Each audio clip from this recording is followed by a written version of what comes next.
Well, the World Cup finals is currently going on and we have three draws, out of which two of them were pretty okay. One game uh, caught attention of everyone, and which was the second game of the match. Levon Aronian was black. The position was around even out of the opening going into the middle game and end game, and suddenly Ding Liren made some very bad moves, and the Armenian got a completely winning position. This is the one where I think black had the best chance to win, and knight b3 check was shown as the winning move. Knight into f3 was what Aronian played, and this is also winning, but the point is that after knight into f3 there are some complications which are much more than knight b3 check. So knight b3 is forcing move, and you have to take this king b3. The complications that arise after this position are immense, and this is what the video is all about. I want to show you that in a seemingly simple position with just 9 pieces on the board, there can be some amazing bit of stuff going on. Now, if you look at it closely, a2 move is going to win the game for black. So therefore, white has to do something about it. Of course, he will give this check. Now, he has to give a check, which he has two options, knight d2 or knight c5. So suppose he gives this one, you go king c3. Once again, your threat is to play a2. And taking the bishop makes no sense, a2 just wins. On the other hand, if you go say knight a4, king b4, and this is just winning for black. So it's important to give knight d2 check. And this is the move that Ding Liren also thought holds for white. And I'm sure Aronian also looked at it. The first point, and very important, is that king c3 is a bad move because of knight b1. If you take the knight, king b1, it's already a winning position for white. He has the simple plan of h4, h5. So of course you can't take it. But if you don't take it and you play king b3, white has a sure shot draw by taking this pawn. And after king a3, king d2, attacking the bishop. Here it's extremely important for white to use the important endgame principle of shouldering. You shoulder your opponent's king, he cannot come in, and then you strengthen your position with h4, bring your king to h6 and play h5 and draw the game. So it could look something like,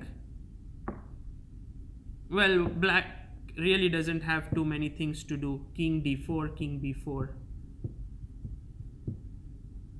And you are just in time to make the move h5 and draw the game.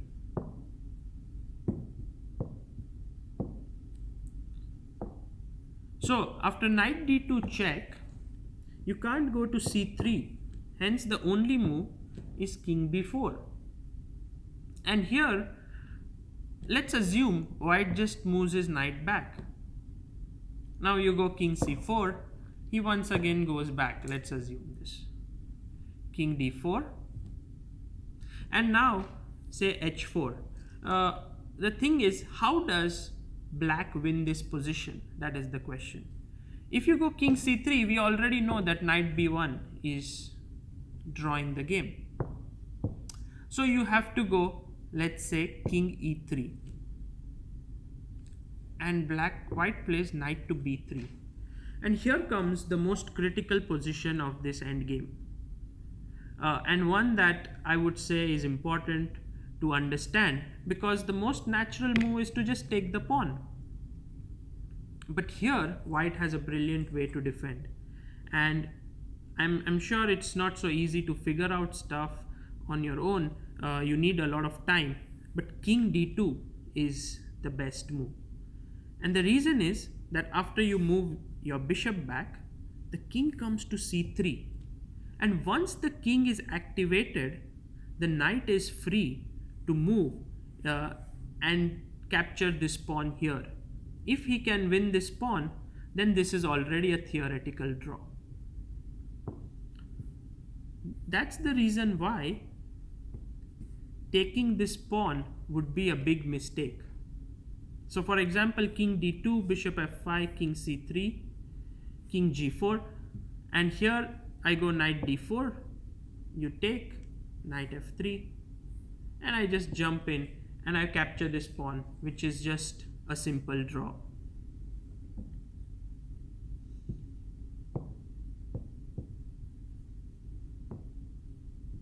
So after knight d2 check, king b4, knight e4, this is what we were looking at, king c4, knight d2, king d4, h4, king e3, knight b3.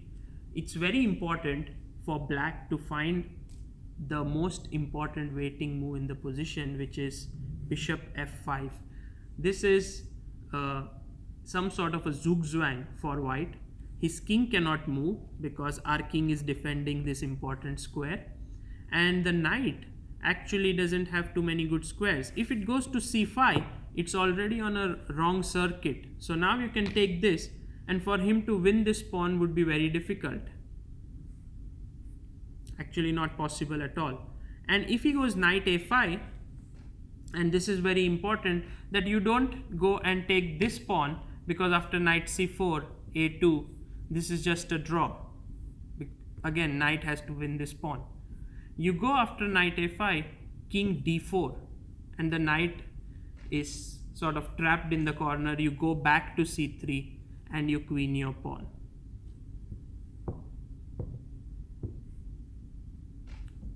So after king b4, we saw this move knight e4.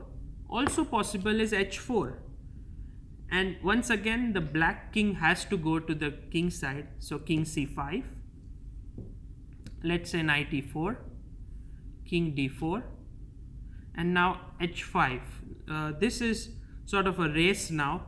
You take g6, h4, g7, planning to queen, bishop c4, knight f6, and now you're going to make a queen, but king e5 is a good move.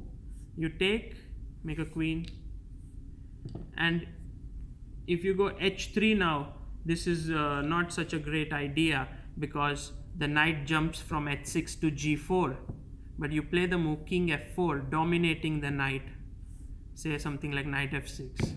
You take this, and after this it's just winning. This is a very nice position because rook pawns are the main enemies of the knight, and here you have two rook pawns and black is completely winning. I mean, these were some sort of illustrative lines to show you that in this position, which was the starting one,